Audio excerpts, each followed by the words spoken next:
এখন যাচ্ছি হচ্ছে দেবতাখুম। আমরা হচ্ছে রিক্সা নিয়ে আমরা বের হয়ে গেলাম। আমরা বাস স্ট্যান্ডের জন্য যাচ্ছি। এখানে গাড়ি আছে না, সিএনজি নেবো না? এখান থেকে আবার আমরা গাড়িতে উঠলাম আর একটা জিপে, আমরা কয়েকজন মিলে ওটা নিয়ে নামাই দিয়ে 4 জন মানে পারে। এখানে ভেলায় কত সময় ঘোরাবে আরো? প্রসেসটা কি এখন? প্রসেসটা হচ্ছে এখন হচ্ছে বর্ষাকাল, ঠিক আছে ভাই? বর্ষাকাল যেহেতু পানি আপ ডাউন হয়, স্রোত থাকে, যার কারণে এখন বেলা সত্যি কথা বলতে অফ।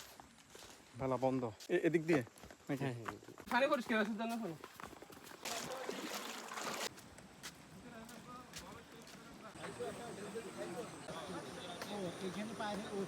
ভাড়া দিয়ে আমরা চলে আসলাম এই পয়েন্টে, নৌকায় পার হয়ে মোটামুটি একদম পিচ্ছিল রাস্তা। আর যাই করেন 27 জন হয়েছে।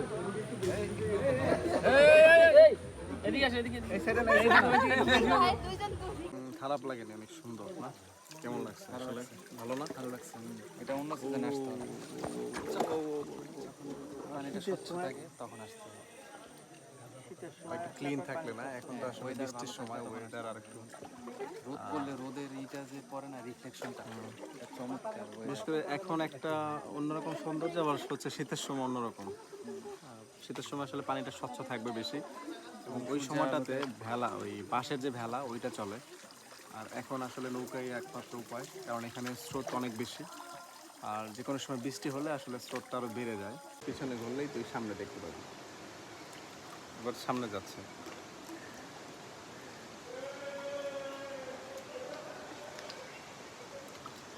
আছে আছে খুবই রিস্কের উপর আছে।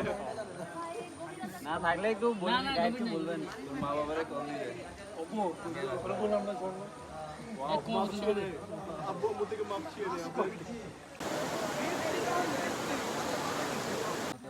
চিৎকার করতাম আমরা,